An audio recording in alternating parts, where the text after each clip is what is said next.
All right. Hi and good afternoon, everybody, and warm welcome to this joint SweDev GlobeLife Seminar on where do we go from here? Swedish research funding for collaborative research in low and middle income countries after U-forsk. And just a note, this meeting is being recorded, so you are aware of that. Let me say a couple of words about SweDev and GlobeLife before we get started. SweDev, Swedish Development Research Network, is a member-based network that started in 2019 that aims to connect development researchers across Sweden in order to strengthen collaboration with the research community and also interaction between development researchers and practitioners. GlobeLife, on the other hand, is a collaboration between Uppsala University and Karolinska Institutet that aims to strengthen collaboration through research and training in the field of global health, both within and between these two institutions, but also with other countries. So, as I said, the meeting is being recorded. If you have questions you want to ask, we refer you to the chat. And that's it, mainly about housekeeping rules.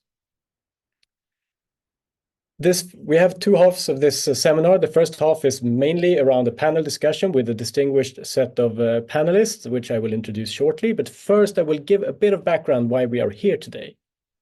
So a few major things have happened over the last 18 to 24 months. We had the discontinuation of different grants, Linnaeus Palme, minor field studies, programs that have been critical in facilitating exchange and field experience for students in higher education, for example. We had in late 2022, heavy reductions announced in SIDA's research budget, basically went down with over 50%.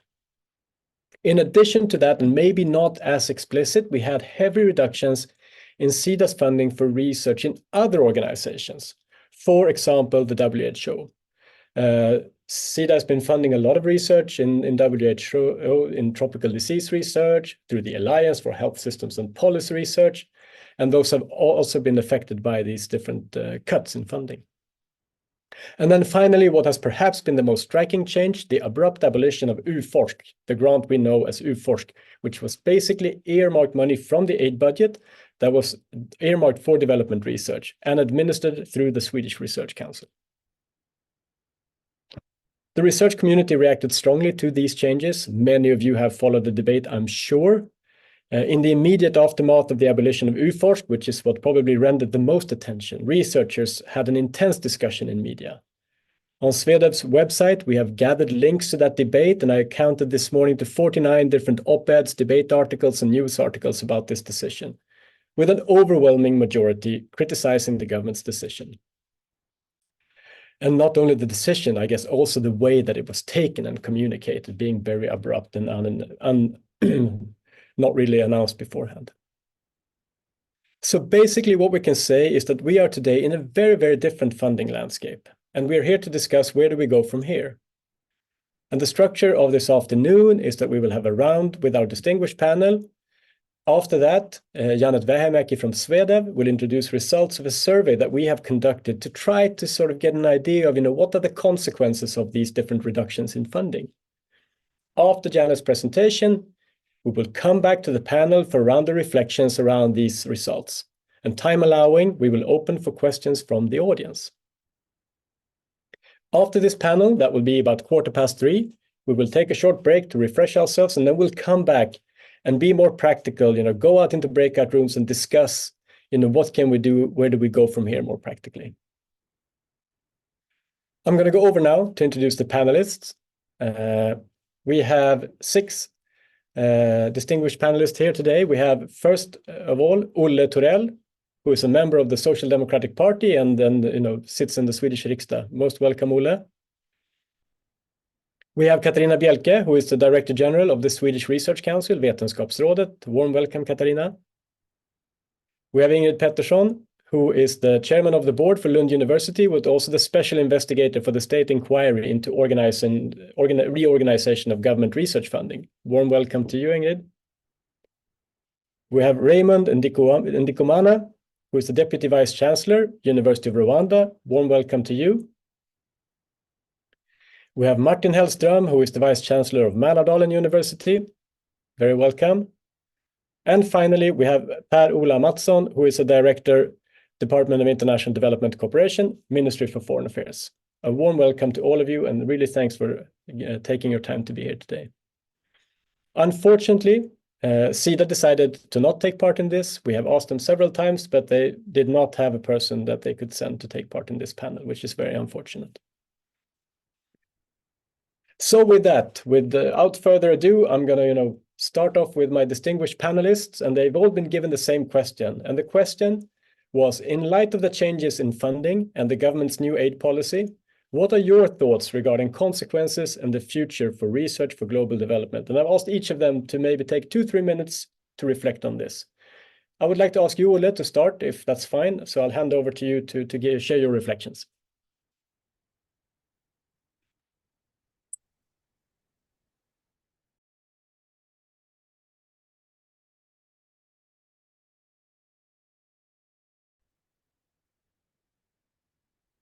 Hello, can you hear me now? Yes, very good. Sorry, glitch in the technology, but thanks, Jesper, for the introduction, and thank you for the invitation to this seminar. And I'm happy to see so many participants. And I'll try to be brief, and I'll make apologies first, because I'm the only politician here, so I'll be quite political, and I apologize to my colleague in the Foreign Affairs Ministry that I will not. I will be quite critical of the government's policy, and I understand that the civil servants can only reply out of what the government has decided. I wish we could have a debate with someone from the member of parliament, perhaps from the opposing side. But anyway, so I'm a social democrat. I'm a spokesperson for development aid, and I serve on the Foreign Affairs Committee since quite a while. And we social democrats and the entire opposition are very critical of the cuts the government has made in this field, both to the fact and the amount of the cuts, but also, as Jesper mentioned, the manner in which it was carried out and communicated. And we basically, our position is that we agree with the many voices in academia and in the research community and civil society that this step was a big mistake, and that it will have far-reaching consequences, not least for the image of Sweden in academia across the world, but also the image of Sweden in developing countries is a very bad consequence. And not just this, we also see this as a part of quite a worrying strategy from this government, where populists and nationalists have been granted a big influence over government policy. And we see how Sweden turns away more and more from global challenges to focus more on national and regional affairs. And of course, we agree with the need to focus on Ukraine and support to Ukraine, but we don't believe it has to be on at the cost of slashing down research funding and abandoning some of the poorest countries in the world. And we are also worried that the new reform agenda for development aid from the government the focus has shifted too much to narrow self-interest of Sweden instead of the rights and the needs of the poor and the receivers of aid. That should be the starting point of any development aid, to base it on their needs and rights. And we think that this government views development aid more as a tool to serve Swedish narrow self-interests, business interests, or migration flows, or otherwise. And well, we also see it in how civil society is less prioritized, how the government has, in some fields, I would say, an attitude towards science and facts where it's a part of a global trend where science and facts are more and more questioned, and an opinion can be just as viable as a fact. and we don't believe this. All policy needs to be based on science and evidence, and facts are facts and opinions are opinions, and those should be kept apart. And so we Social Democrats will hopefully be forming a government after the next election in 26, and do our best to build a majority that works in another direction. And we want to restore the 1% goal of the GNI, the development aid goal of 1%. We want to restore that as quickly as possible. And research into global development is such an important part of understanding development in the world, of being a result-oriented and efficient development partner. So we want to restore what has been broken in this field, and to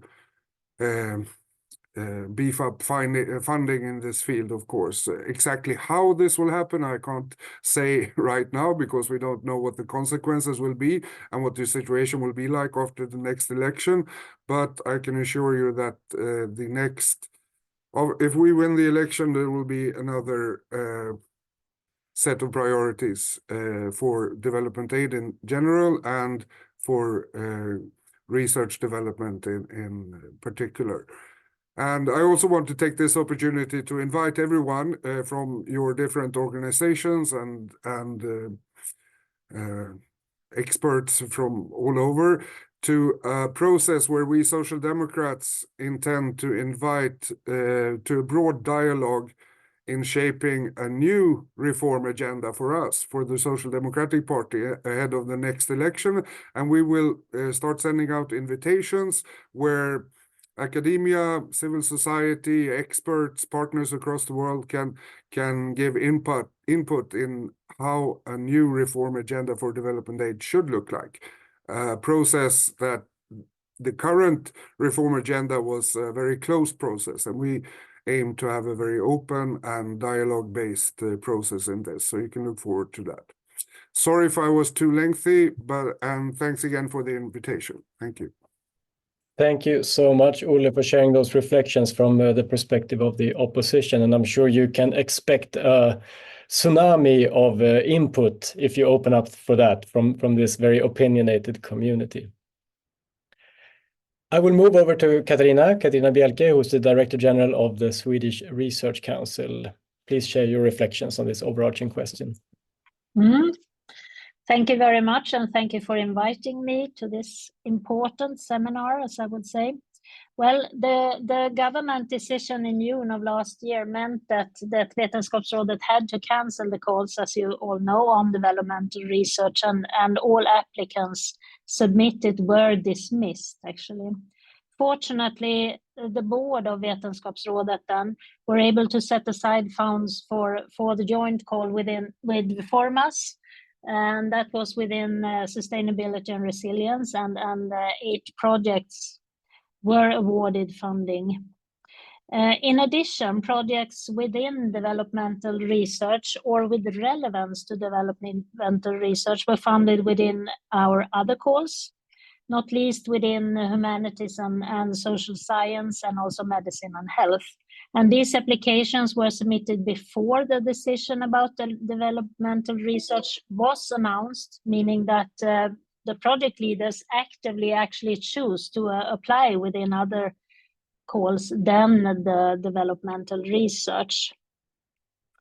And there were a number actually funded applications then with relevance to developmental research, broadly defined in different areas, actually around just a little bit around 30 each year. So ahead of this year's call then, preparations were made to receive a much larger number of applications within developmental research in our regular calls. And we made sure to take the expected increase in applications within developmental research into account in the recruitment of panel members for certain review panels. This applied specifically to some panels within humanities and social science. That was political science, peace and conflict studies, economics, human geography, and sociology and anthropology, and also, of course, in medicine and health then. And all calls this year have now closed, and a quick estimation based on titles of the applications shows that we have received around 170 applications with relevance to developmental research. Most of them were in social sciences. If you compare this to the other years with the developmental research, you can see that around 250 to 300 applications normally were received in calls within developmental research in recent years. So this is the situation right now, and this is how we have tried to solve this situation, since it came rather quickly, and this year we had the opportunity at least to be a little bit more prepared. But I think in conclusion that it is really a time to think about how to fund and in the future develop this area, and on what terms to collaborate with developing countries, because a lot has also happened since this special earmarked funding was given to Vetenskapsrådet. I would also like to add that, of course, all of our grants, in all of our grants, you can always collaborate with whomever you want in the world when you are given a grant. So that is still a possibility in all areas also. So that is how we're coping at the moment in developmental research. Thank you. Thank you so much, Katarina, and encouraging to hear about the proactive measures taken in terms of, for example, recruiting members to the assessment committees. I would like then to hand over to Ingrid Pettersson, who is, as I said, chairman of the board of our university here in Lund, but also had a very specific assignment the other year as in looking into the structure of government research funding as the sort of main secretary for that investigation. Ingrid, what are your thoughts hearing this? Thank you. I think that there will, without doubt, be less research on poverty reduction, global health, urbanization, climate, and sustainability issues in low and middle income countries. I also believe that the research in support of the SDGs will decrease. I think this is quite short-sighted, as we are all living on the same planet. We could see that with the pandemic, the oceans, with the climate. And in my view, it is not possible to reduce resources by 180 million SEK without being noticed. 180 million crowns are taken out of research funding systems, and those money was earmarked for specific purposes. This will, of course, affect individual researchers, but I think that maybe the problem is even bigger, that it will affect and maybe break up groups who have been working together and getting money. Now everybody has to try to get the money from other calls, from other regular calls. I also believe it will have a negative impact on international collaborations within the European Union, within, for example, WHO, but also with developing countries. Having said that, maybe it should not be organized exactly as it has been before. So I think if the resources are there, I think we could discuss how they should be used and what kind of grants and other things, because it's more than 10 years since the system was set up. But I think it will be a lack of resources for this kind of research. Thank you. Thank you so much, Ingrid, for sharing those reflections. I was planning to move over to Raymond, but I'm not sure he is currently with us. Maybe he has some connection issues. So in the meantime, I'll move to my next panelist, who is Martin Hellström, Vice Chancellor of Mälardalen University. You went out quite recently after this was announced in a very critical blog. So it would be interesting to hear your reflections. Thank you so much for inviting me, and I would like to say that the changes in the funding for collaborative research with other countries and low-income countries in particular is a very bad decision, and a bad decision that affects the many years of international research collaborations very negatively. And as Ulle Tuell said, I think the way the Swedish government did it, namely without warning, anchoring and risk analysis, is reprehensible. But the lack of knowledge that Ingrid is talking about is important too, because we will see a lack of knowledge when not connecting with other countries in our research. So you maybe know or can hear that I'm actually from Germany, coming to Sweden. And my colleagues in Germany, they're very astonished when they see the development in Sweden and the politics and the research politics and policies in Sweden. So I think it's a wake up for many other countries, and they look at Sweden. We do know that today's and tomorrow's challenges are complex and global, and therefore we must handle them in a complex and global way.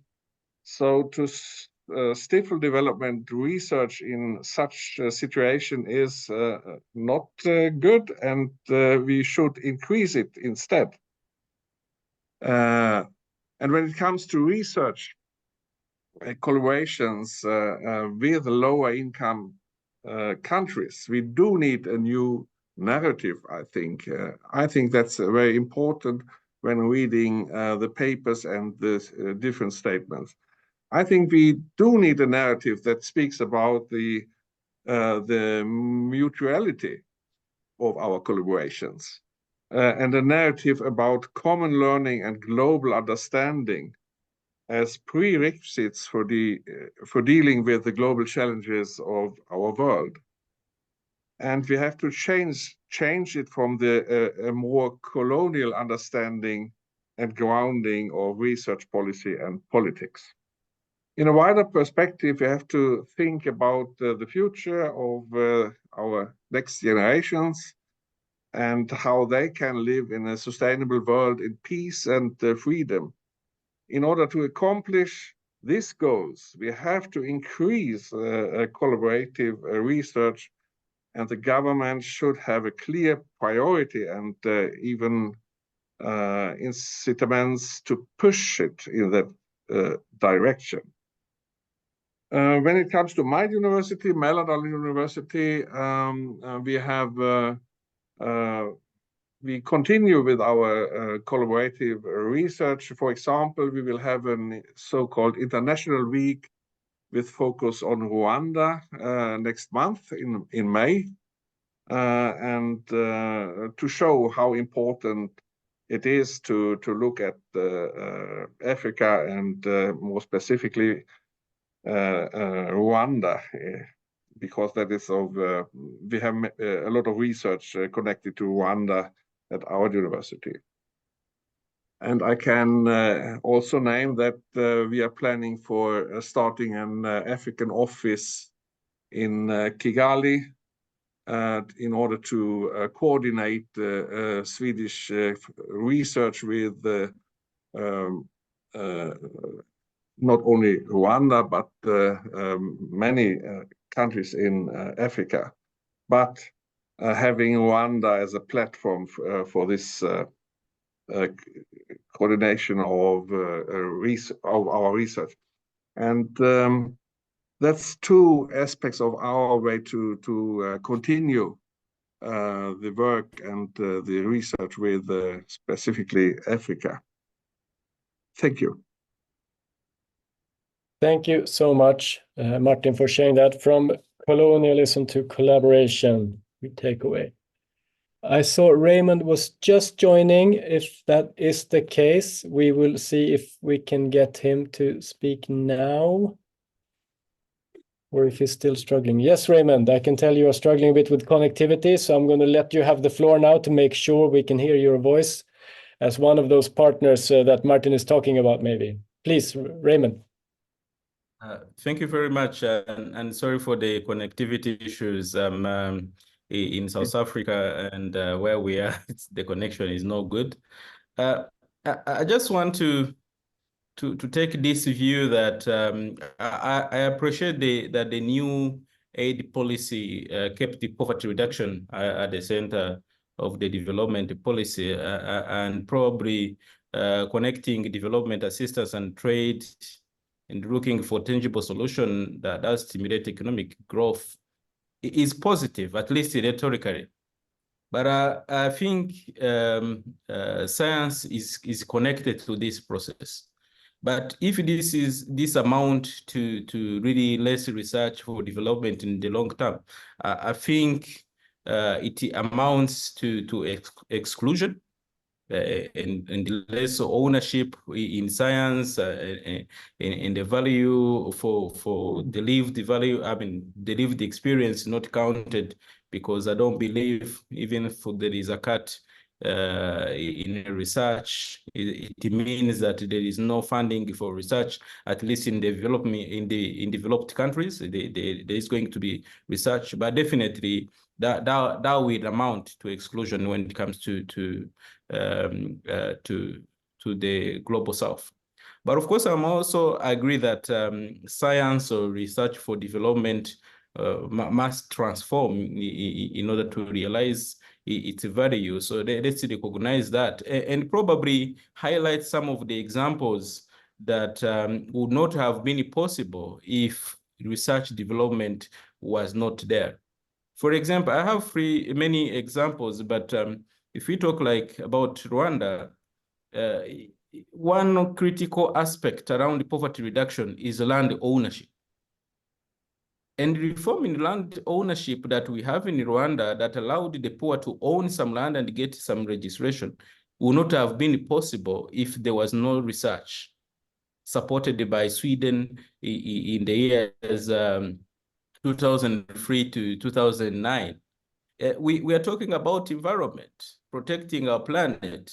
And as you know, Rwanda is one of the countries that first banned plastics. This would not have been possible if Sweden would not have supported that particular research. The same thing. Today, we have a marshland in the east of country. This is a marshland that is serving a community of more than 2,000 families. It was depleted. But now, because of research that was done in collaboration with SLU, this marshland is back to being farmed with rice. So I think it's very important that we highlight the importance of research to the process of poverty reduction, but also we agree that we need to transform a little bit. But I don't think if we really have to address complex grand challenge facing the humanity, the transactional approaches which I think are being adopted are going to be transformational as being being hoped. So I talk from the perspective of a recipient. I think this was a shock, but also I think it was a good time to rethink the whole model. Should we also outsource our development to Sweden, for example? But I think we need to come back to where we are. While most of relationship in the world have been transactional, this was one of the relationship based on trust and also actually in particular relationship where you explore together the complex issues around the poverty reduction. Well, I will stop here, but I think either way, we should not be in the zero-sum game. We should find new mechanism, and for sure, one thing where I see in the future is that the development assistance connected to trade should not exclude science, because that will not be the right place. But also we need to think of new models to do so. Thank you. Thank you so much, Raymond. It's good to say, you know, from the recipient perspective, a shock is a time to also rethink. And I think that's exactly what we're trying to do here today as well. So thank you for sharing those reflections. Our final panelist is Per-Ola Mattsson from the Ministry for Foreign Affairs. And as Ola rightly pointed out, you are a non-partisan civil servant, so we're not expecting you to sort of take the perspective of a politician in this, but we're really glad that you could come here and share your reflections and insights into, you know, the government's reasoning behind what they have decided. Yes, thank you. I will do my best to try to explain the government's reasoning when it comes to this decision. But before going into details on research funding, I would like to put this issue into the broader context of development cooperation.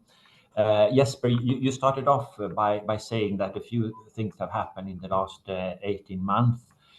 Yes, there are a number of things that happened in the last 2 years, and when the government came into power about 1.5 years ago, its point of departure was really that the development cooperation as a whole had to face completely new global challenges.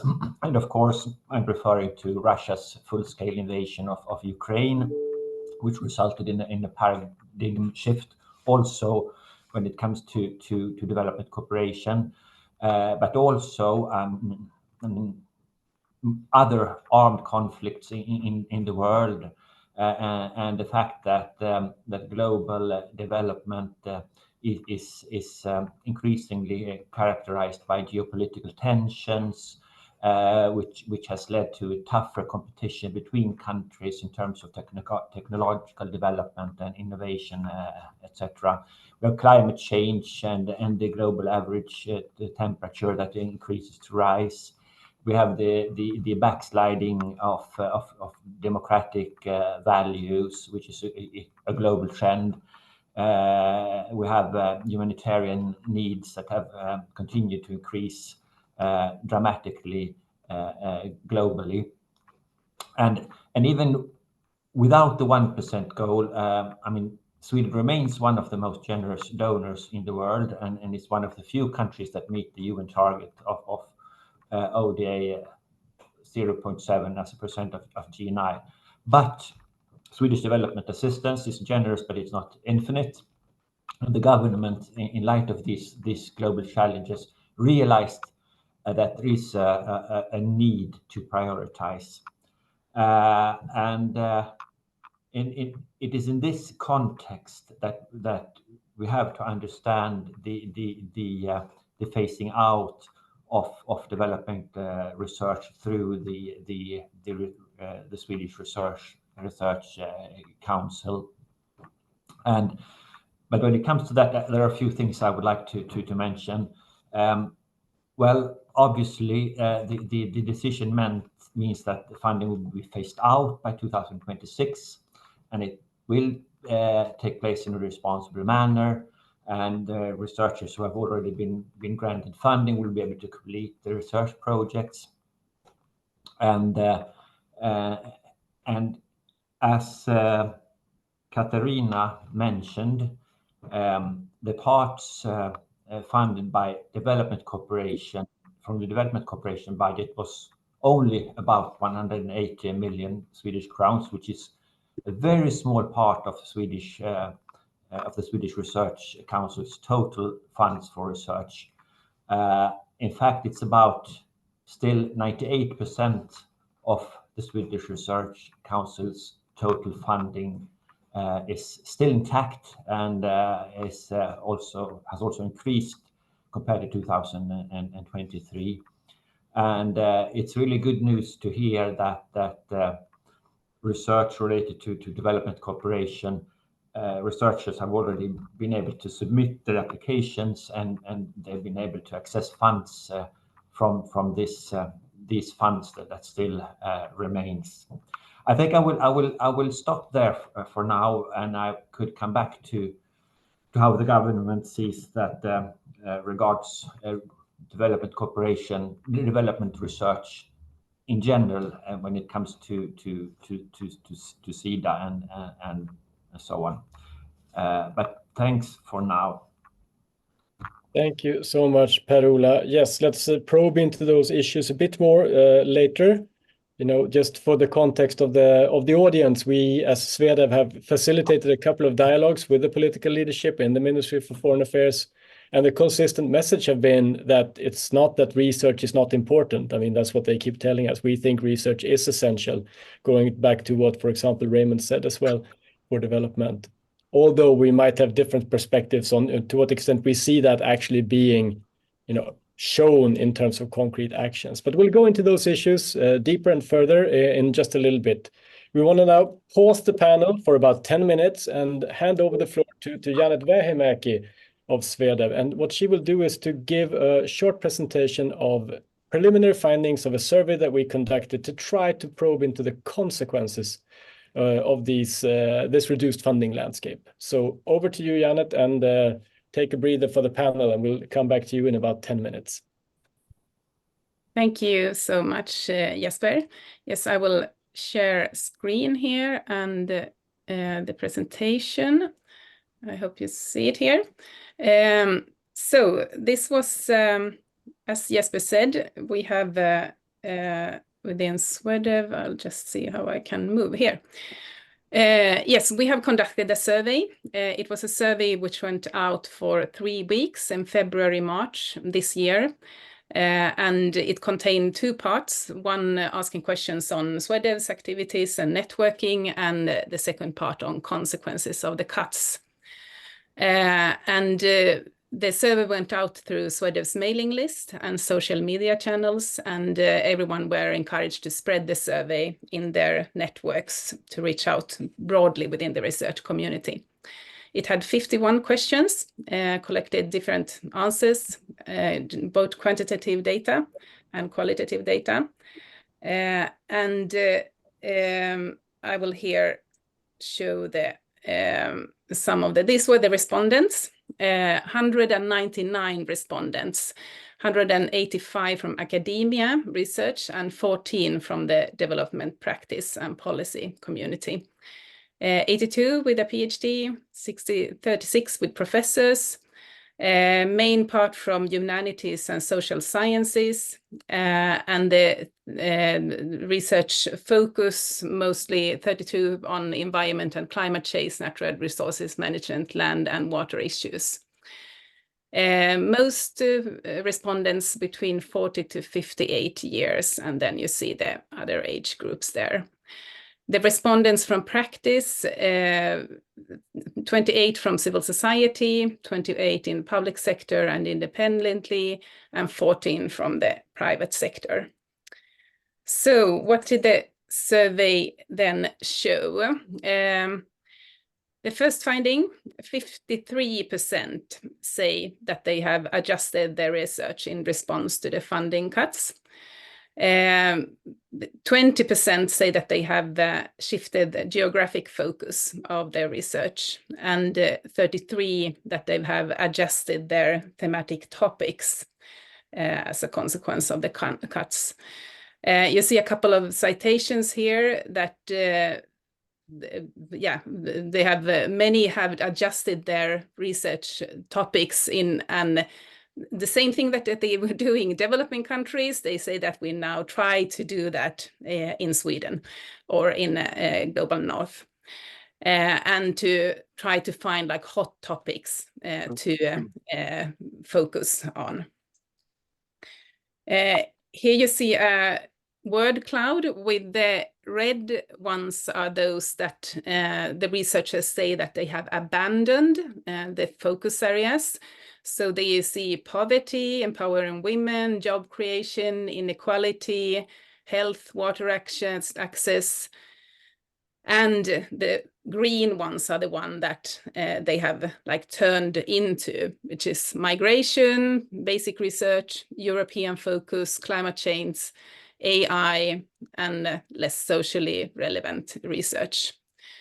Two citations here, that one who says that I'm doing less on issues that are relevant from a practitioner perspective, as well as less issues related to the SDGs, less development research, and more mainstream political science.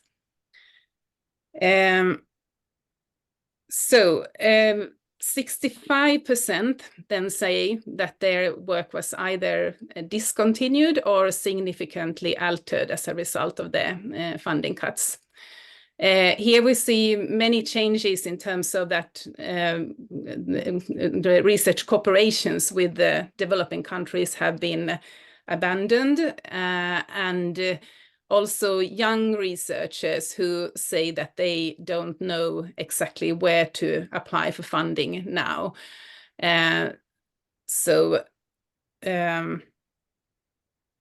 a figure. So 86%, however, do say that they are still being able to maintain some of the contacts with the development partners, developing countries. And this is maintaining contacts. They say when they are on how they are actually doing the research, there is another figure that I will come to. But there's still, many of the projects are still ongoing, and many say that, okay, I maintain them right now, but I foresee that this will be difficult in the future. And the ways they maintain contacts are through email, Zoom, and meeting at conferences. Many respond that they are having less travels to developing countries and having less of field work. So then 67% say that they don't have today incentives to include researchers from the Global South.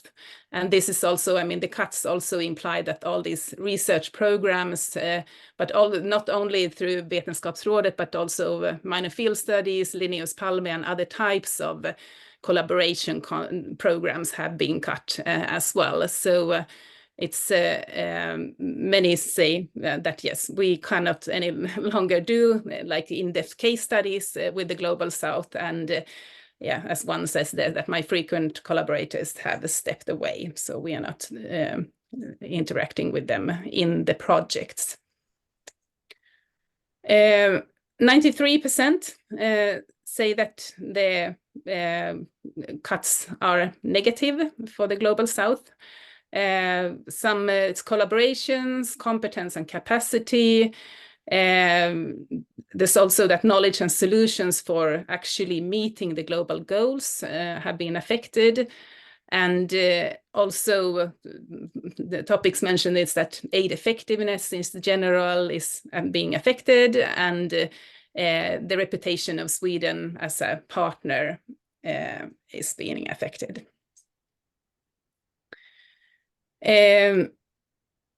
So among the practitioners, we also have 55% say that it has been their work has been affected negatively.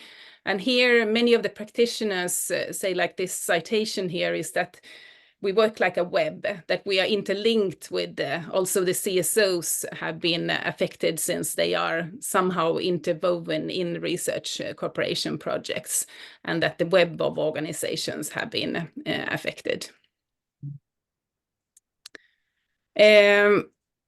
Okay, so there's some hope for the future, and some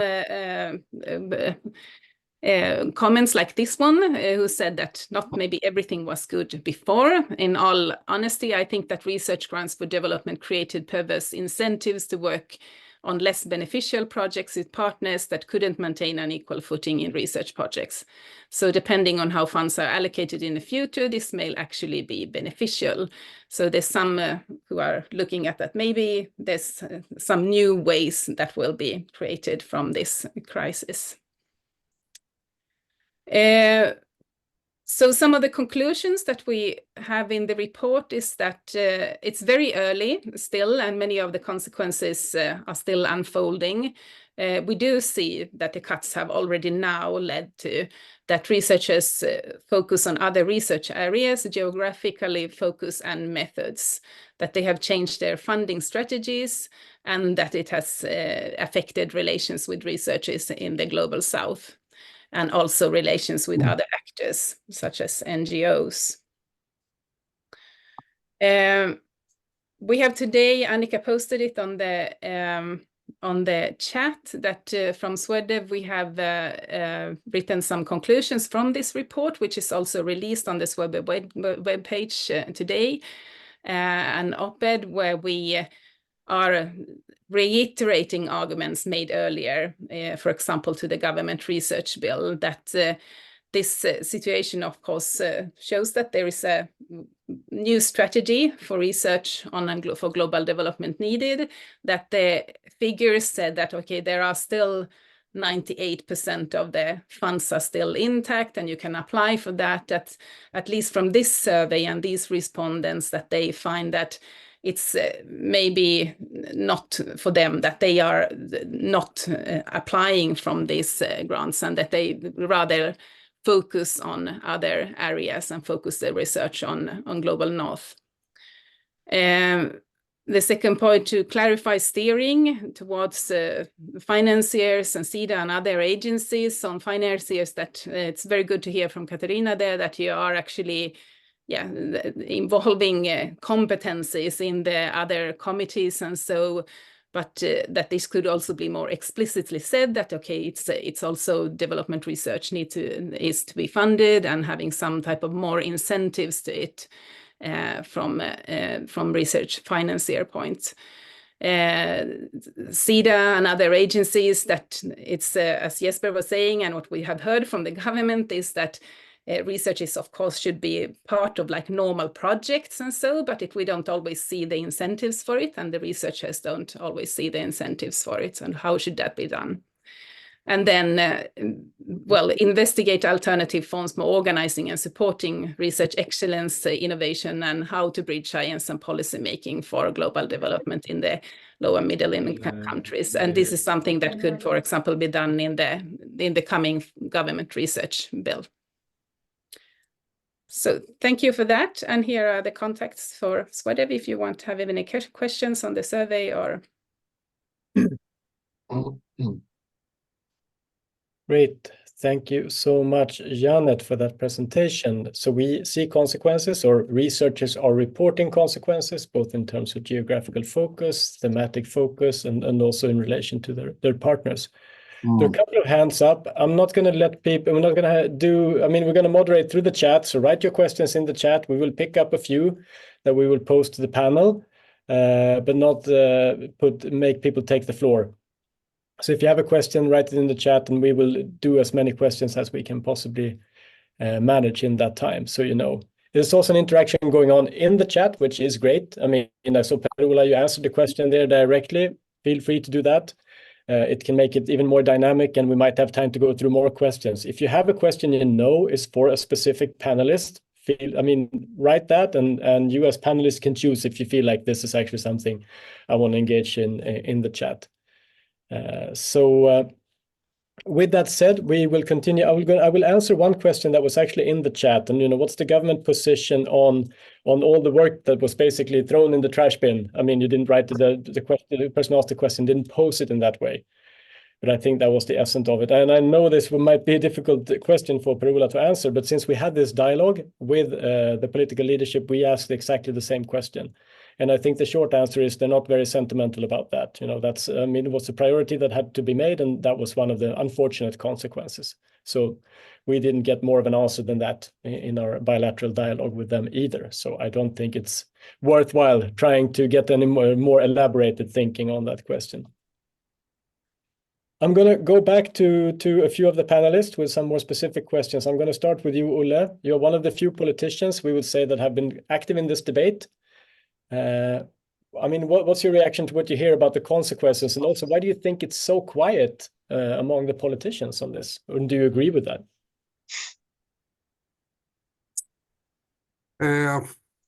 Well, the consequences that you show are no big surprise, really. I would say that it's quite expected. Of course, there is relevance to the point being made that not everything was perfect previously, not everything should have remained a status quo, as in every field of politics or every field of research or governmental organization. You need to develop the way you do things, and this is perhaps the case also in this field. But the way you implemented the change was completely wrong, and that's why we see these consequences. And it worries me really that researchers in the global south aren't able to find partners and colleagues in the first world, so to speak, and also that they change their applications to more Sweden-related issues.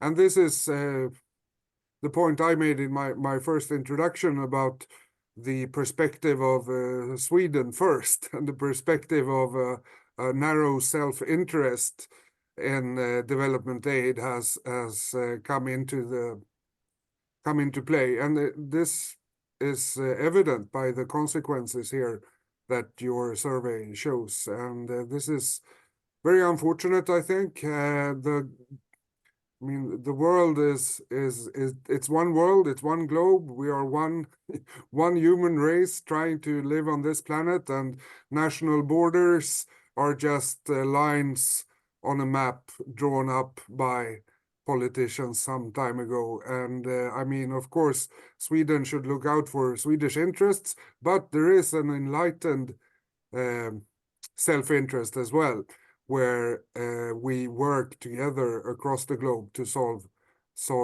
common problems, and this is being affected by this change. And the reference to that 98% is still left. I can't agree with that.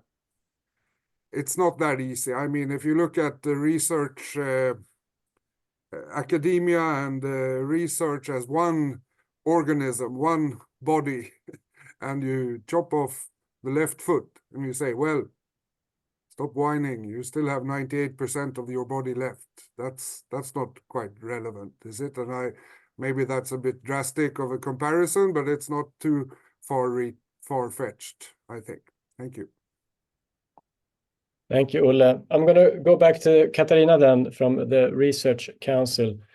We keep coming back to this 98%, and one thing that SweDev did, you know, to try to think of a way forward was to look at the instructions of different government agencies, and then noting that, you know, the instruction for VR is quite old or dated by now, 2009. It doesn't really mention Agenda 2030, not strange, it wasn't even in place back then. So, you know, in the instructions, the you know, global development doesn't really have maybe a natural place or a clear, you know, mandate to your agency. So with this 98%, would you say that development research has, you know, a competitive position, the same position, or how should we understand this? Yeah, thank you. Well, the decision to stop providing dedicated fund for Swedish development research, it doesn't mean that no funding is available. I would also like to stress this, because it's quite discouraging to hear that it's not in there, because we have in our mission actually to work on international collaboration, and that is not only I mean with the countries of the northern hemisphere. It's actually all over the globe, and that I think is something that we have to think about in a new way, maybe after this happened, and try to make the very best of it, because I mean, Sweden is so dependent on international collaboration, and that is global, really. So we have to really think about how we do this in the future. And I mean, there is a long tradition of conducting developmental research in Sweden, and we have many prominent and competent researchers. I mean, and they are quite capable of competing for funding. So I mean, they are excellent researchers, and I think they actually can compete in general calls. And we also have other funding agencies, as you know, including Formas and Forte. They also fund this type of research, although it's not explicitly part of their instructions either, I would say. I mean, interdisciplinary research has featured prominently among the projects funded in our calls within developmental research. And to answer many of the big questions in developmental research, not least those linked to sustainable development, broad-based approaches that span several disciplines are actually vital, I would say. And the Committee for Developmental Research, they have worked very actively and successfully also to ensure that interdisciplinary research was able to compete on equal terms, actually, with interdisciplinary projects. However, we still have interdisciplinary grants actually given out every second year at Vetenskapsrådet also, so we have to be aware of that. If you look at research with agriculture and veterinary sciences, they have featured prominently among the research funded by VR's developmental research. However, this area is not really included in our regular disciplinary calls. Rather, that is also a responsibility of Formas. But I mean, what we are hoping for right now is actually the new research bill. Of course, we are hoping for more money to use in general for international collaboration, for research initiated research in all areas, for collaborative work, for interdisciplinary work. And I mean, this is at the moment what we can hope for: more money in order to actually have more researchers being able to proceed with their important research. So that is what I can say today, and we'll hope and see what the bill can give. Thank you. We always wish for more money in competition with all the other people wishing for more money, but let's hope we are relatively successful. Martin, I want to come back to you and talk about the responsibilities of universities in this. As part of our thinking, you know, we also reviewed the inputs to the upcoming research bill that Katarina was mentioning, and honestly, we must say it was quite depressing to see how limited mentioning of Agenda 2030 more broadly, development research explicitly, and Mälardalen was an exception in this regard, but even my own university, Lund University, very, very limited discussion about the university's role in implementing and meeting the sustainable development goals. So what are your reflections on universities and their responsibility? Thank you. And first of all, thank you, Janet, for your slides and your speech. Very interesting. Connecting to this and then coming back to your question, I would like to underline what I said before, that we have to design a new narrative about development research. And we have to focus on that is not a colonial way of research and a colonial way of thinking, but it is a mutual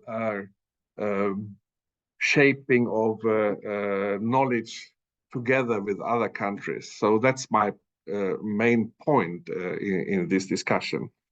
And the other point is, I think we are talking a lot about research, and that's very important for us and for universities. But we also have to speak about the higher education programs. It would be relatively easy to connect our students all over the world with our technical schools, and we can have common lessons and we can develop knowledge together with our students and students from all over the world together. So I think that's also a way to work with the global goals and sustainable goals by connecting our students and having this kind of discussions in our education programs. So I have decided that all our programs at NDU will have 2 sister programs all over the world, and they have to connect our students with the sister programs in other parts over the world. So yeah, untypical for me. I'm not so critical today, but Ulle is working hard on that part. Thank you for that. But I want to say that anyway, to be a little bit more constructive, that we also have to look at education. We have to think in a new way. We have to rethink our education programs, and then automatically we will find new ways for development research that we can do together with other countries. But we have to, and we are demanding for it, we have to have a better funding, both for research and education, I think. And we have to continue this work. But I want to point out there's a big possibility for us, universities, to bring our students together in order to shape a more sustainable world, and that's only our students. I can see we can have this kind of vision and mission, and then we have to connect it with our research. So that's my answer. And as I said, untypically, not so critical, but thank you, Ulle, for taking that part today. Thank you. Thank you, Martin. And for those listening, Lund University did something very concrete, actually. The Vice Chancellor decided to sort of, mitigate this shortfall a bit and put central funding in, which was allocated then to the people who had either submitted applications to this round that was dismissed, or for those who already had research grants running. So there was, not huge money, but, to show the university wanted to step in to some extent mitigate the negative effects for researchers affected directly by this very, very abrupt decision. So that you can take to your respective university leadership to say, there is possibilities to some extent to mitigate this in the short run.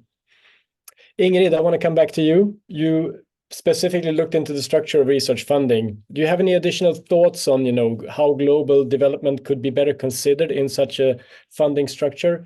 You were maybe not specifically looking into that in the investigation. You mentioned it briefly in the report, at least what I have seen, but you might have additional thoughts.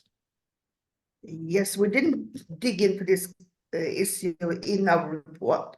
And I think it's because I don't see it as primarily an organizational issue. For me, it's a question about priorities. The government can decide how much do they want to invest in development assistance, and within that budget, should it go to Ukraine, should it be humanitarian aid, or should it be research? That's one way to go. The other way is to go to the regular research budget.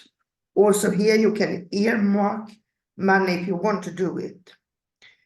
However, I don't think there is so much appetite politically to earmark more from the research budget, because academia in general want to have academic freedom and not to have this earmarking. But of course there are possibilities, and if the government would choose to go into a new or to a reform system, I could see that development research could primarily fit into the Swedish Agency for Strategic Research, either as a separate portfolio or as a part of several. But this doesn't really solve the problem about money and about priorities. So I think we need to have the priorities first, and then you can find how best to organize the support. Thank you. Very relevant reflection. So finally, I'm going to come back to you as well, Per-Ola. So listening to what Ingrid said, and also you alluded to this, being priorities of the government. Should we continue having this discussion with the Ministry for Foreign Affairs, or should we just go to Ministry of Education, who owns the other 98%? I mean, I'm simplifying it, but it would be interesting to hear if there's any additional things you could share about, how the discussion is unfolding from your side. Yes, thank you. No, just to conclude, I mean, yes, development research is still important from foreign ministry perspective and development cooperation perspective, absolutely. And funding for development research continues. And some examples have already been given. I mean, we heard from Katarina before that this year you received 170 applications compared to on development research, compared to 200 to 250 the year before that, if I remember correctly.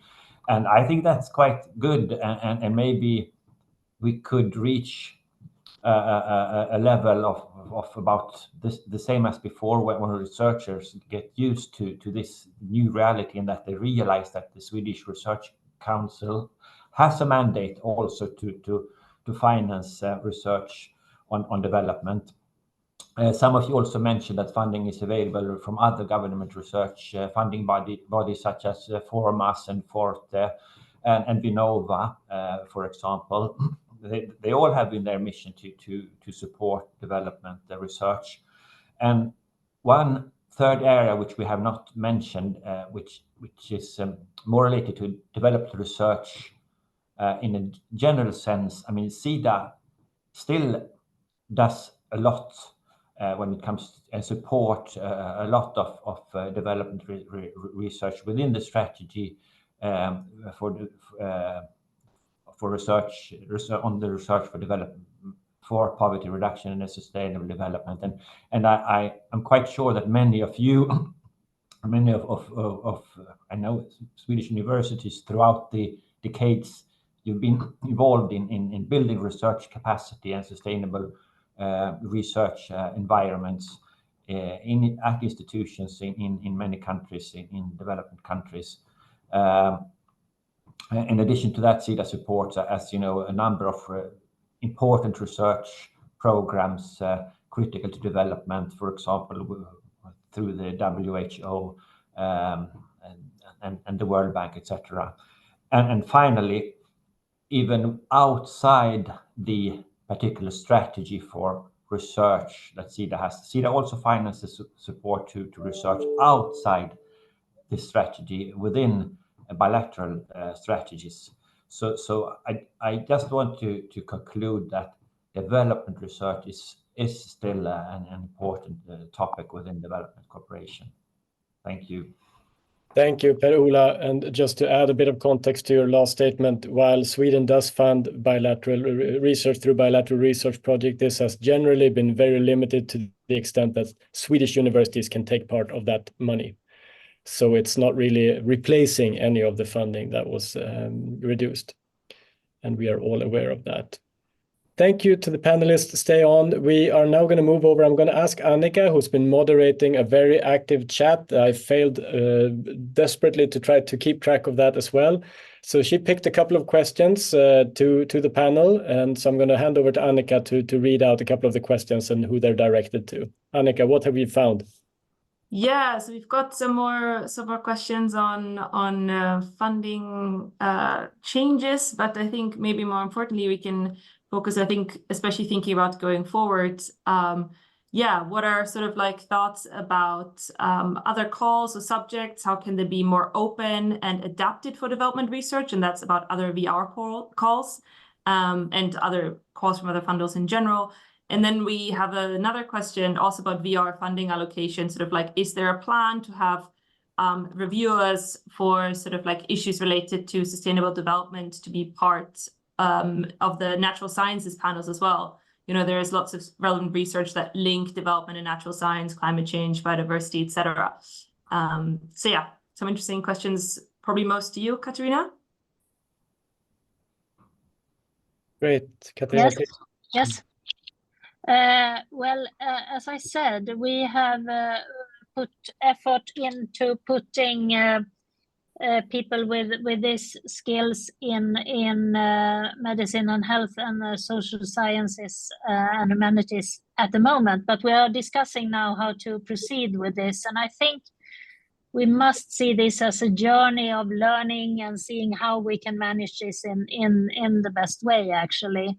We don't know what comes in the bill. There might be some directed money. As you all know, the Swedish Research Council doesn't really like when the politicians point at one area to focus on and or to have earmarked money. So in that sense, we have to see this also as an opportunity.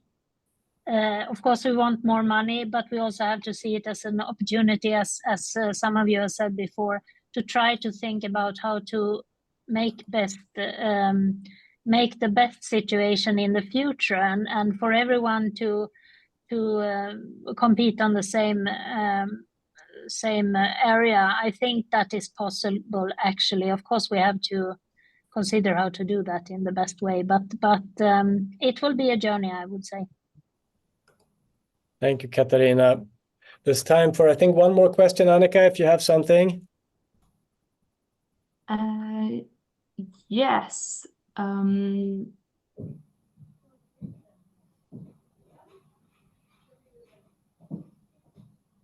Yeah, so there's some question in the chat about sort of like how does these cuts and how will this go going forward for research related to humanitarian crisis. A lot of the funding cuts we see are more related maybe to non-humanitarian aid, but yeah, what's the situation there? What's the way forward for that very crucial research? Maybe, I don't know, Per-Ola, if you feel in a position to say something related to humanitarian. I'm not sure I completely understand the question, to be honest. Can you maybe elaborate a little bit more? I mean, the cut is not or the phasing out is not particularly directed towards any specific area of research. So I wouldn't say that research on humanitarian crisis is any different from other areas in the way that relevant proposals in that area, I assume, could be considered as well for funding from the VR. Yeah, so no thematic focus in that.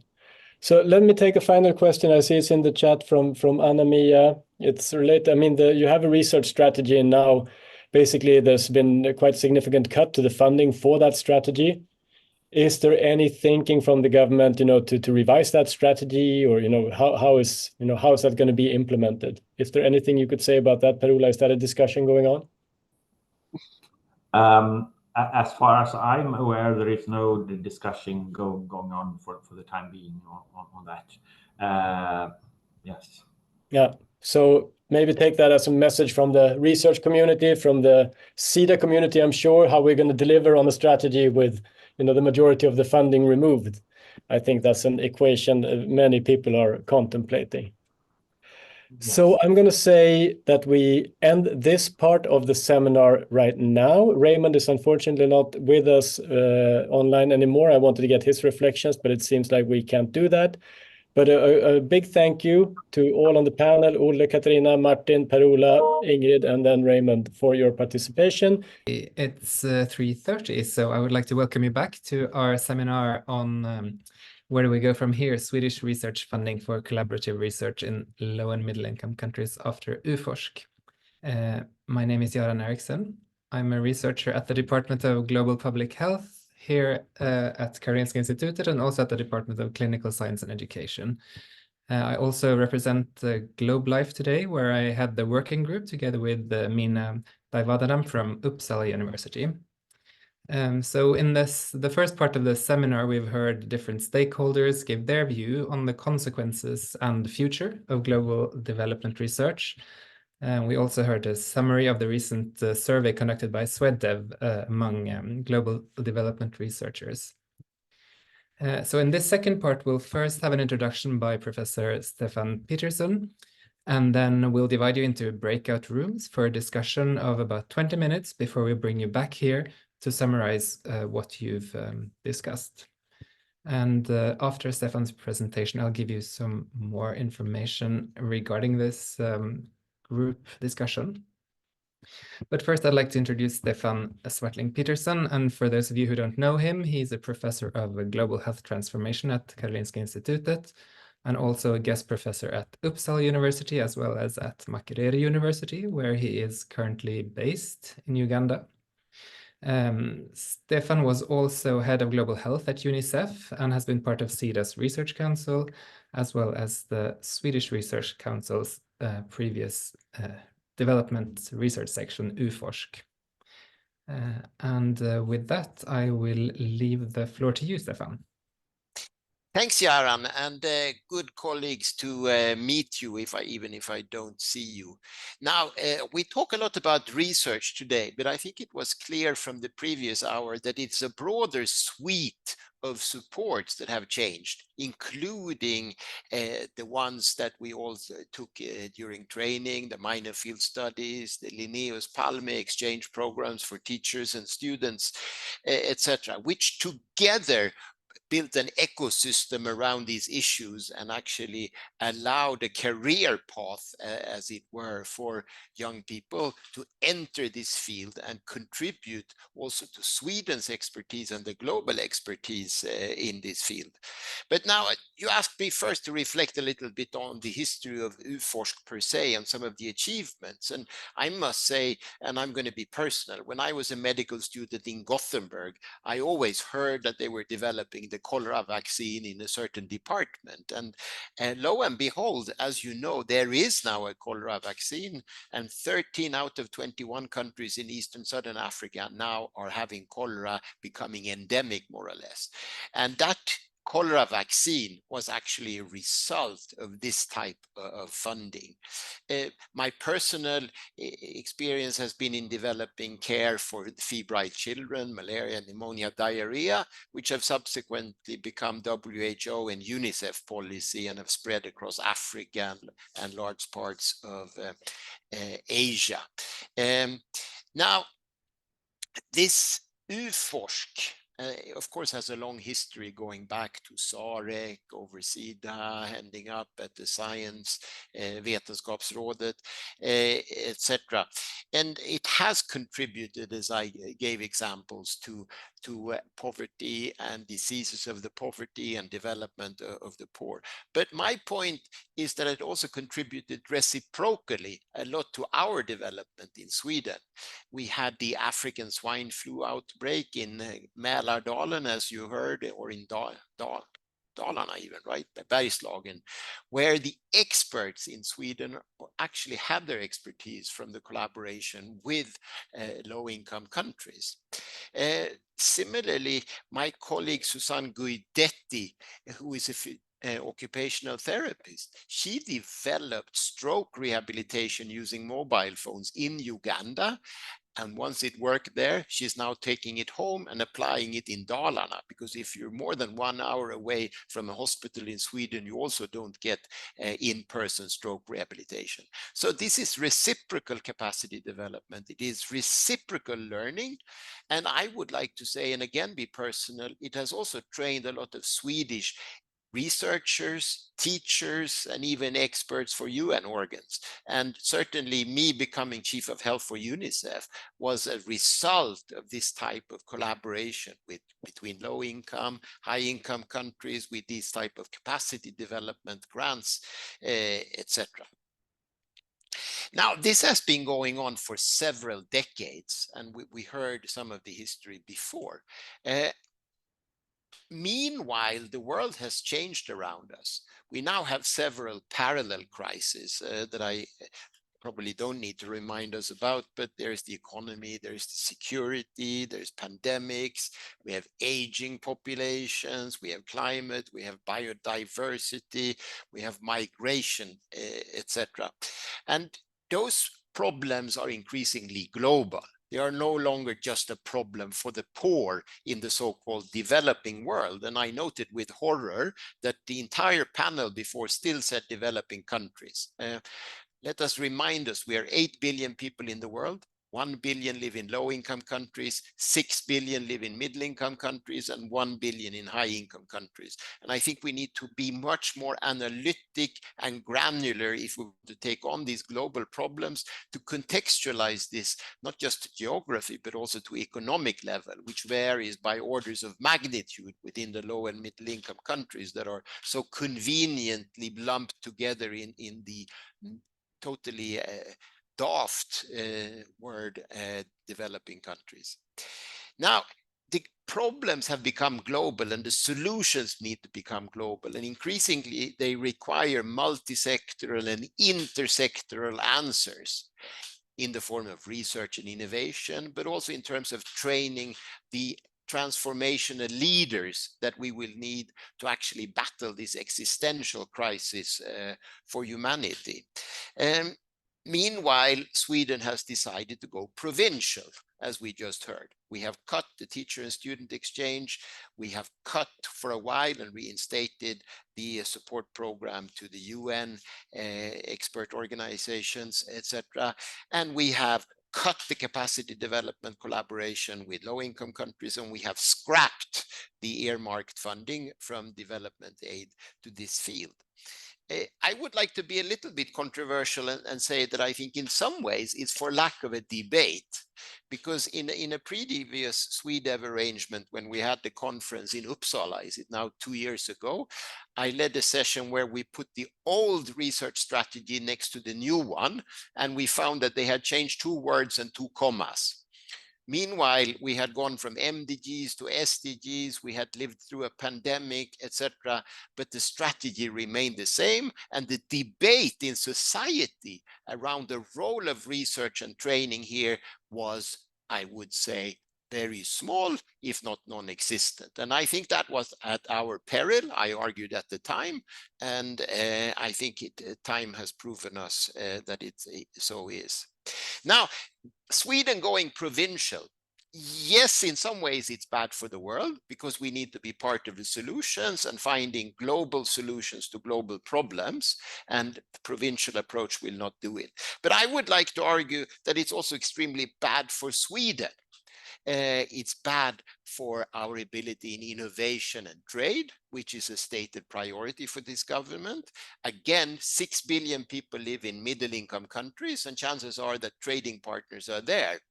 I have a harder time to see how the trade is going to help it, to the same extent the low-income countries, but that's another discussion. I do think that we need a new analysis of what we are trying to achieve here. It's not just, as we heard in the previous panel, reinstating what was there because it was always there. And I think that members of this group here, the people on this webinar, we need to be part of that critical re-examination of saying, what's the problem we're going to fix? Certainly, poverty is still poverty alleviation and development is a focus, but we also have new and fundamental challenges to humanity. Now, my analysis and experience, Yaran, from having sat in many committees, is that when you're in a disciplinary committee, and in comes a multi-sectoral proposal, it looks like something the cat dragged in. I worked in my Uppsala days together with Sten Hagberg, and we submitted joint proposals for funding in the Swedish system between social science and medicine. And we were, of course, debating which panels should we send it to, social science and medicine, and we invariably didn't get money. Why? Because, this is my theory at least, in the social science panel, it looked like bad social science. What's this funny medicine doing here? And in the medicine panel, it looked like bad medicine, because what's this funny social science doing in there? So much as we need new money, and this I know several universities have asked for in the new research bill. We also need new ways of working, which are explicitly multi-sectoral, intersectoral, problem-focused, mission-driven, God knows what. And Ingrid Pettersson, whom we heard for, has proposed new ways of organizing the funding system. I think it was comforting to hear that we also starting to have some broadening of expertise in these panels. But I'm sure many of you have also shared my experience of sitting as the funny guy who knows something about the poor countries in a regular panel and then trying to argue that, but this is actually a good proposal. And then even if I commend it highly, the majority laugh at me and then they go ahead and fund the other ones. Maybe I'm not very convincing. So we need to get beyond the disciplinary domains. We need multi-sectoral calls, multi-sectoral panels. And I think explicitly we need to say that we need to reflect the global situation and remember that people live in different contexts. They're affected by different climatic, economic forces, etc. And fundamentally, they live at different resource level. And I hope we can banish the word developing countries from these debates because it's totally anti-intellectual, anti-analytical. We're lumping together countries, and I'm from the health domain, that spend tens of dollars per capita on healthcare with the ones who spend hundreds of dollars of capita with the ones who spend $1,000 of capita as upper middle income countries.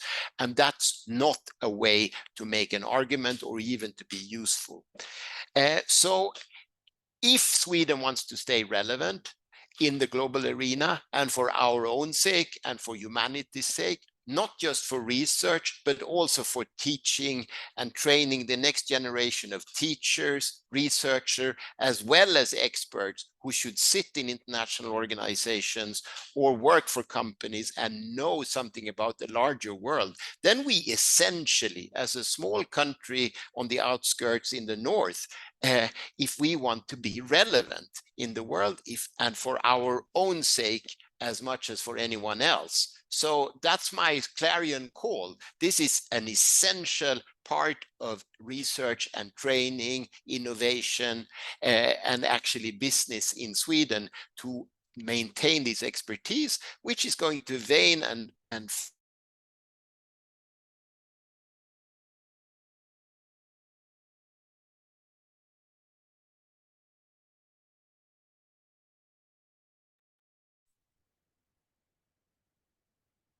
Yes, we lost you for the last few seconds there, Stefan. Oh, I was doing my impassioned conclusion there. Let me see if I can repeat it again. I wanted to say that this is not just about reinstating previous programs. It's taking a fresh analysis. It's actually essential for Sweden, for training teachers, for training next generation researchers, for maintaining and training new generations of experts to work in universities, to do the research, to train the next generation of leaders, but also to work in industry and business. So this is not just for the world, this is more for Sweden more than anything else. And I think that's what we need to actually understand, make a clever analysis about, and then get new money committed by government through the research bill, which is actually distributed through new funding mechanisms, not necessarily just from the aid budget. Thank you. Thank you very much, Stefan, for those very valuable insights, and also I think lots of food for thought and inspiration also for our smaller discussion groups that we'll now break into. And so what's going to happen is that Annika will soon split us up into breakout rooms, and you will get an invitation to join one. So please do that. And after 20 minutes, the breakout rooms will automatically shut down. So you'll be placed back in this main forum. And what I want you to discuss is what are the ways forward for development research? How can financing be secured? And how can we advocate for funding? And Annika, maybe we can put those questions in the chat also. And so I would also, once you're in the groups, it would be great if you could appoint someone to maybe take some notes, or at least be able to summarize some of the main points you've come up with, so that when we join back in the main forum here, we can hear what you've said. We're quite a few people, so we might not be able to hear the feedback from all the groups in the oral forum. But then hopefully we can write some of them in the chat instead. I hope you can see those questions that Alice has put down, and I think with that I will ask Alice or Annika to put us into breakout groups. Welcome back, everyone. I hope you had some fruitful discussions in your groups. We certainly had in mine. And yes, as I said, I hope that now we'd like to hear back from you what you've come up with. So I think we had a lot of groups, so we might not have time to hear all of you talk, but please raise a hand if you'd like to share what your group discussed. And if we don't have time with your group, then we'll maybe ask you to write a short summary in the chat. But yes, please go ahead and raise your hands.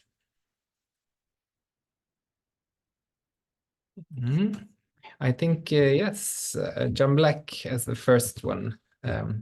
Please go ahead. What did you discuss in your group?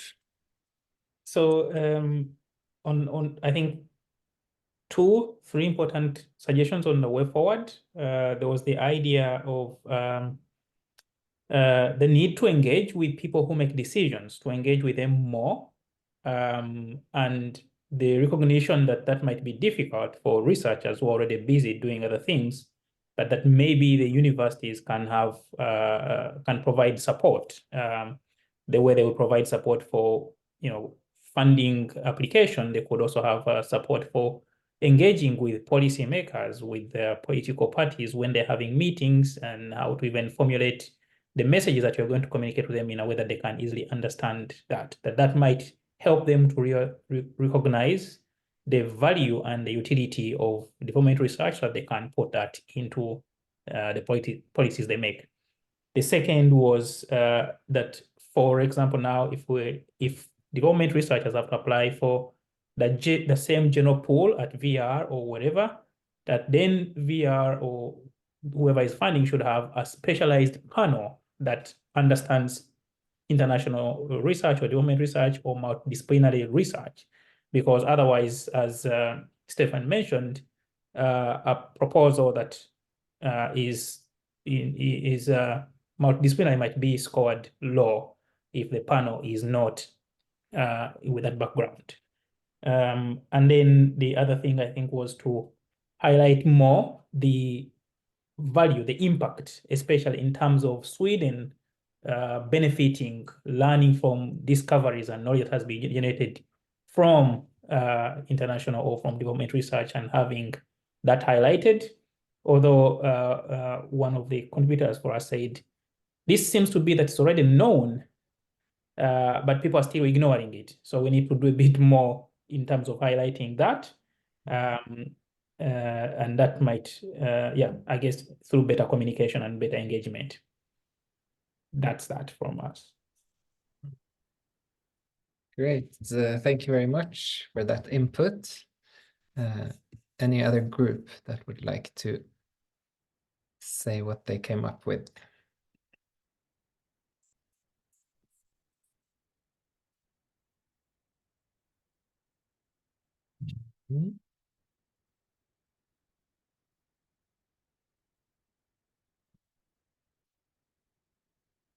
So, Linley, maybe you would like to, yes, please go ahead.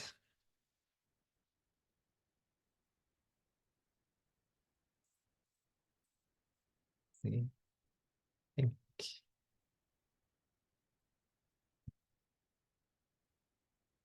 Linley, you are muted. Linley. There I was. I thought I was almost completed with my speaking. No, I said, yeah, so in our group, we had members from Lund University, SLU, Uppsala University, Karolinska Institute, and Uppsala University. I think I have mentioned those. So for the first question, we looked at some of the key issues that came up was perhaps it's not only about the funding agencies, but also the responsibility of the universities or institutions to create more permanent positions, such that the researchers would spend more time on looking for funding rather than thinking about sustaining their positions. And then the other thing that we took up was how, with the U-forsk, it was quite clear that you could have an interdisciplinary panel. But now, yes, we're happy that the panels are thinking about bringing on persons who are relevant and who can address such issues. But perhaps there's a need to revisit the whole aspect of interdisciplinarity. And this could enable then for individuals or groups to secure more funding. Then the second part, when it comes to advocacy, there we had quite some interesting discussions. The first being that, yes, indeed, there is a need for more advocacy, especially with the politicians, but also with the individual or collective research bodies. But we also need to have our vice chancellors, as we have seen from some of the universities in the first hour and the second hour, whereby vice chancellors and institutions not only lobby, but also make commitments to this type of research. There was a caution, specifically when we look at it from a political angle, that it's a bit dangerous to start thinking that science should be supported, as Stefan Pettersson also commented upon, with the philanthropists or foundations, because then the key question, as Rahel pointed out, is what is the end goal of the Swedish government when it comes to research and capacity building? And given the global politics, Anders Björkman went on to say, so if this 180 million really was to make a significant impact in Ukraine, it only represents 0.6% of the total contributions that have been made to the Ukraine. And how did that really make any impact? So perhaps we need to also look at our political will and investment when it comes to science and research and capacity building. Going forward, one of the things that came up again is more advocacy. And I think quite a lot of the members, or some few of the members here, and even those not here today, have been able to make their voices heard through debates, but also the need to internationally get these voices out. And Anders Björkman is thinking of writing a letter to the Lancet, which I think is excellent. And the other thing is, let's remember what U-forsk was really good for. And two things that came out, and that is, one, it was always about the relevance. What is the relevance of this research? And then the second thing was, what is the collaborative benefits that exist out of this U-forsk research and capacity building? So I hope I captured the comments from the group. Thank you. Thank you, Lindley. Yes, I see one of the groups, Sheila Holmes, you've been posting in the chat. Maybe you would like to share your thoughts with the rest of the forum orally instead.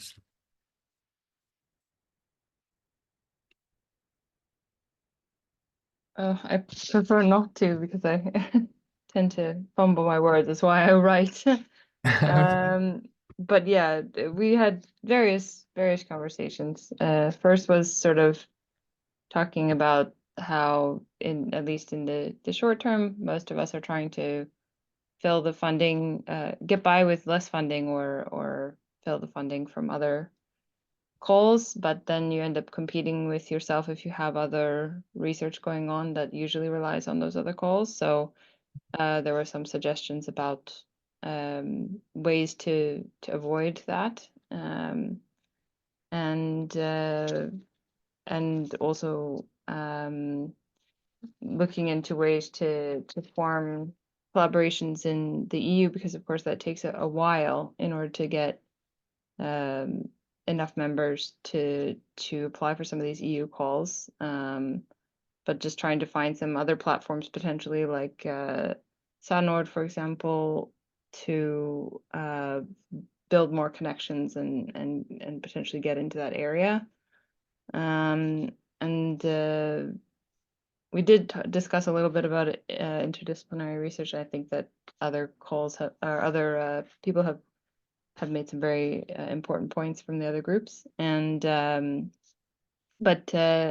also talked a bit about, you know, the importance of making sure that you know, this doesn't just disappear, that it becomes more the responsibility of multiple groups throughout society, because it shouldn't just be necessarily one earmarked call anyways. It could potentially be beneficial in the sense of trying to make this a bigger part of society, if we can make other organizations like VR, SweDev to take a bit more responsibility to incorporate this into their mandate anyways.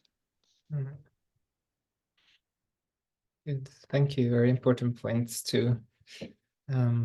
Sara Gräslund, I see that you've also been posting in the chat. Would you like to share something in the group? Yes, so we were from Karolinska Institute and from the Finnish corresponding organization, the organization in Finland corresponding to SweDev, and me from SLU, and from SIDA in the group. And we talked about the importance of taking the opportunity if and when the Swedish the Swedish research funding or architecture develops, that that development research is included in those changes, and that we want to see more inter and transdisciplinary calls with capacity to review them.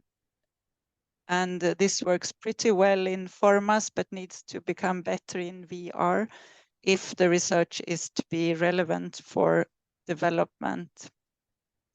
And the Finnish Academy had cuts in development research, and they've seen a shift from researcher using national funding to more EU funding, and also to getting money from smaller foundations. But they've also seen a shift from multidisciplinarity into more discipline-based research.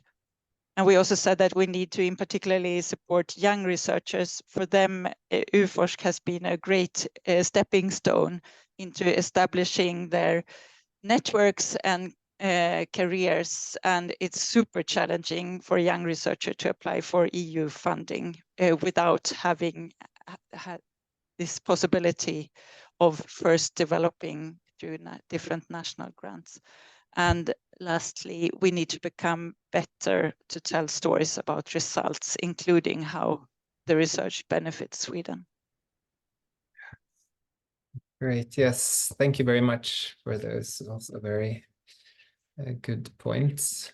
Is there anyone else who would like to share what their group discussed?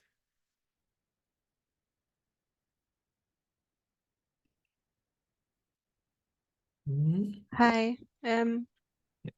Heather Mackay, I'm called. I can jump in. Oh, I'll try to type it in the chat, but I think we talked about many of the same things that have also been raised, so I won't repeat them, but maybe I'll try to pick one or two points that haven't been raised. Someone in our group, and sorry, I didn't capture who exactly was in our group. Apologies for that, but we were talking about that VR has been saying now that they're going to look at the texts on the calls, and they promise to look at these things, but we want to know, we don't want just vague promises. We need to see the action and the changes in these texts that make it explicit and clearer that developing research is also applicable, and multidisciplinary funding is applicable, and we want them to prove it. We don't want sort of fake promises. We need to see those changes being put through now. And we also talked about the point on multidisciplinary calls. And we also talked a lot about raising our voices, advocacy, things like this, selling our success stories. Someone in our group talked about, particularly when we're looking ahead, when we come to new election campaign periods, we need to raise our voices and influence the debate and raise awareness of what has gone on and what the consequence, what's been lost and what it means, and perhaps come with new ideas and solutions. I think I'll stop there. Much of the rest was kind of covering what's been said. Great, thank you. And Anders Björkman, you've also raised your hand. Yeah, just a very quick note. What I hear is what we are all sort of trying to adapt to, and that is, how does Sweden benefit from this? And when I started in research for low-income countries, actually it was malaria, it was for the benefit of the low-income countries. I never thought of the sort of what would be the benefit for Sweden. This is a totally new culture, and I think we should object to that, because we fall into the trap of saying, well, when we were at our applications now, we have to find a way to argue, oh, but this will increase the Swedish handel with country X or whatever. I mean, I think it's dreadful, appalling. Thank you for that comment. And I think with that, we'll round off this part of so these group discussions. And so thank you very much for all the groups for your input. And if you're interested in continuing to take this work further with the advocacy, please join SweDev's advocacy group. And you will see in the chat that Annika has already written a contact email where you can contact SweDev, and they'll be very happy for more people to join them.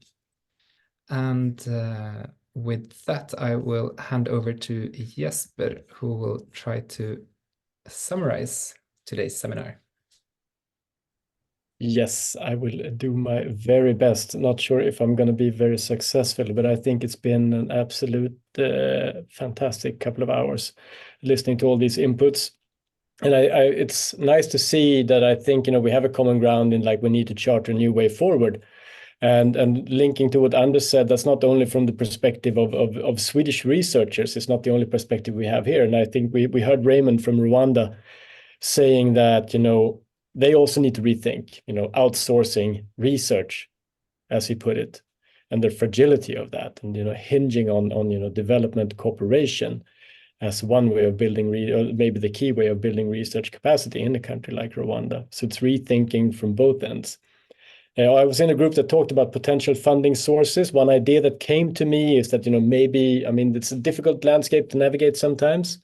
And maybe, if you have good suggestions, you can also forward them to the same website, same email address at SweDev, and we can try to put together a repository of possibilities out there, which are maybe not obvious, maybe not as well known. And, sometimes you need to have a partner from a certain country or other conditions, but we can help each other navigate this a bit. I think, we see this as an ongoing discussion, and I would like to reiterate, this issue of, if you're interested in working with advocacy, if you're interested in sort of influencing policymakers and practitioners, that's exactly, why SweDev exists.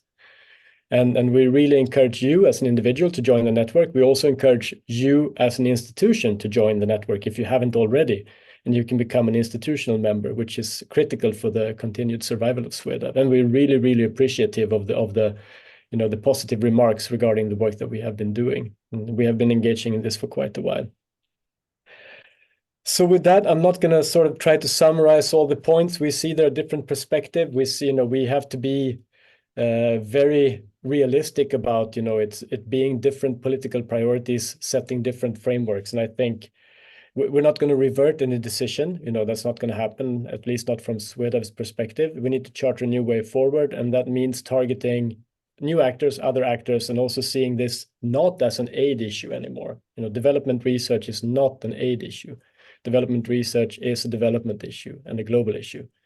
And we need to then, you know, make sure others are on board in that as well. With that, I will conclude and say thank you to everybody who participated. We're not the 200 people who were in the beginning. We didn't expect that either, but we're happy for those who stayed on for the full event. And also, you know, we will share the recording of this at some point. For those who missed it and want to take part, you can share that. And let's keep this discussion going. And thank you so much again for taking part. And with that, thank you and goodbye. Thank you. And before you leave, I would Thank just you. also like to advertise our next GlobeLife seminar, which will be held on the 5th of June. It's organized, co-organized by the so-called Guild Arua Cluster of Research Excellence, and it's about what makes for equitable collaborations, which I think is also very relevant to today's topic. So hope many of you will join that too. Thank you. Sorry, Yaran, missed that. No problem. Thanks again, everybody, and have a lovely rest of the day.